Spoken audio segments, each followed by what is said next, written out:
What's up, guys? Welcome back to another video. And WandaVision episode 4, and it had answers that we were hoping for, and some Easter eggs and references in this episode. So in this video, I'm gonna be breaking down episode 4 of WandaVision. But I had to issue a major spoiler alert for those of you who haven't seen WandaVision in episode 4. If you haven't seen it, click off this video, then come back when you've seen it in episode 4. But if you're still here, let's get started.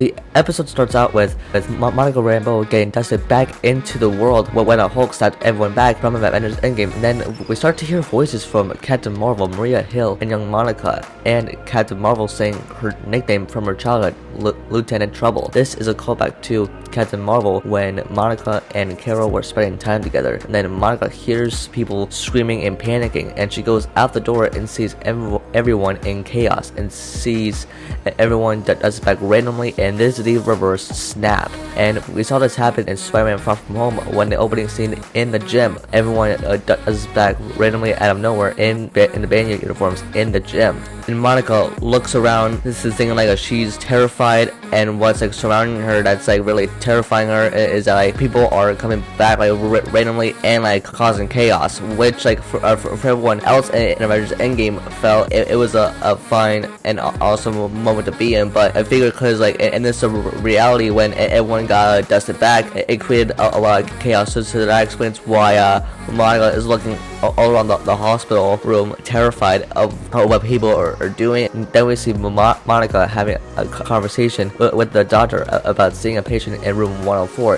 That would be Monica's mother, Maria Rambeau. And then the doctor says she died 3 years ago. And now with Maria was Carol Danvers' friend from the 90s and from Captain Marvel. And then the next scene takes us to the S.W.O.R.D headquarters. And for those of you who are wondering what S.W.O.R.D is, it stands for Sentiment Weapon Observation Response Division. And then we see Monica talking to Director Hayward. And then he says something about the astronaut program. This is a reference to the Fantastic Four. And he says, it's been 3 weeks and you're the first to report this. This is because she got dusted back. After she got snapped back, she was the first to report it. And then we see a photo of Monica's mother, Maria, honoring her legacy because she played a role building S.W.O.R.D. And then we cut to Monica going on a mission of a missing persons case. And then we see her drive and see the Westview sign at the end of the highway. So this proves that the town Westview is real, but no one knows that it exists. And then she meets up with Jimmy Woo, the FBI agent who returns in this episode from Ant-Man and the Wasp,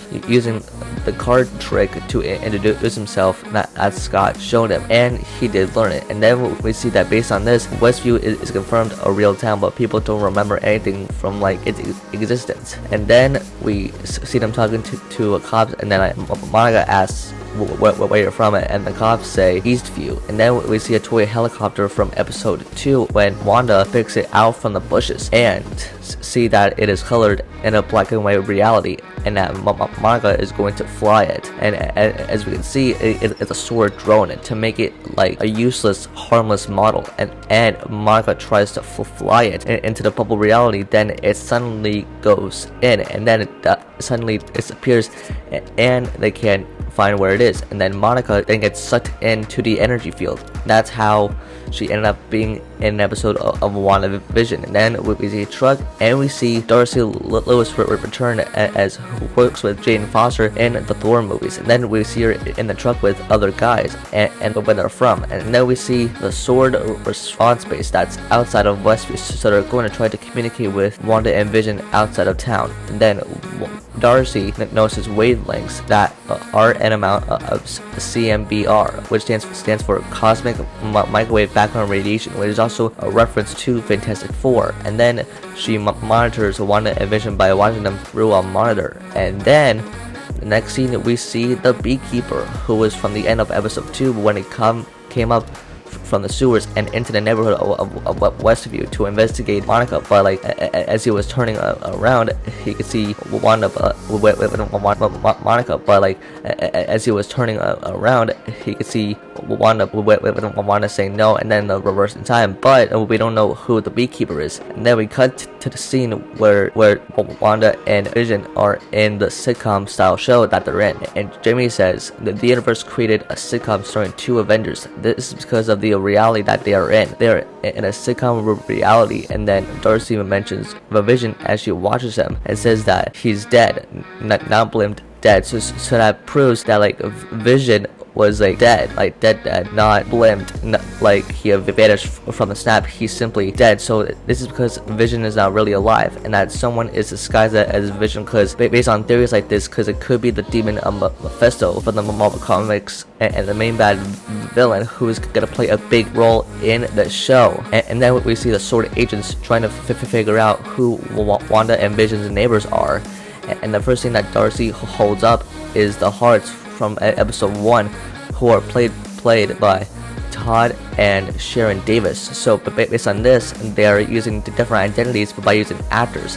Then Never Herb, played by Josh Collins, and Norm, Vision's co-worker, played by actually Amniash Tadded, and then Jones, Dottie's husband, is actually Harold Copter, and then Beverly, played by Isabel Madzolia. And these people are all working for S.W.O.R.D, but as actors in Westview. And then the only two that are missing on the board is Agnes and Dottie. And as we can tell that Agnes's name is not identified, that means she doesn't work for S.W.O.R.D, and that the reality is controlled by the demon Mephisto, and that she works for him.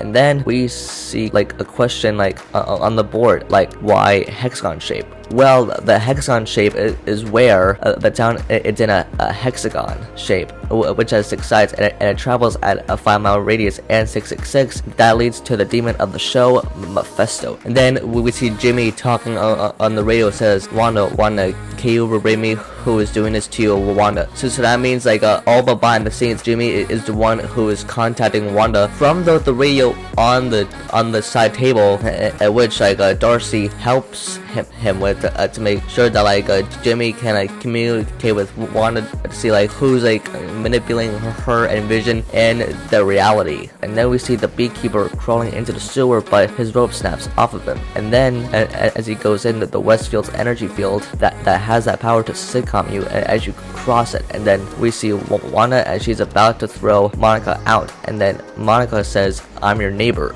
I'm your friend. Then Wanda says, no, you're not my friend, and you're not my neighbor. And then the frame widens as we see a close-up of Wanda going to use her powers as sort of like an evil way, and she throws Monica out through the wall at fast speed.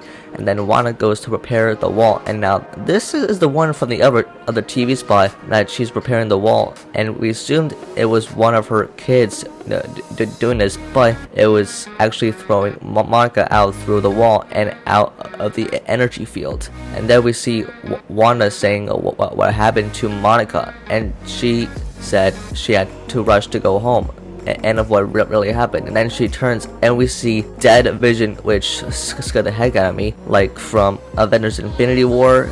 And then they sit down on the couch with Tommy and Billy, aka Wiccan and Speed.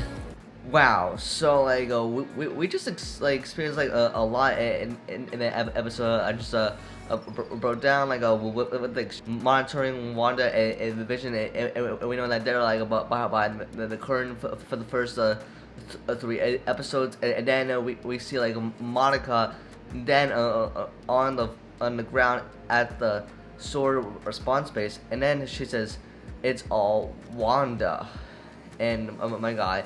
And I bet like the next 3 episodes, episode 5 is gonna have even more craziness behind it. So I am gonna be hosting another watch party next Friday at 2:30 a.m. Eastern Standard Time and 11:30 p.m. Pacific Standard Time. So that is it for this breakdown video, guys. If you enjoyed it, please leave your thoughts in the comments down below. What are you looking forward to for WandaVision and for the rest of the show? Let me know your thoughts in the comments down below. Don't forget to like the video, and you can also follow me on Instagram and Twitter for live updates. And with that, I'll see you guys in the next video. Peace.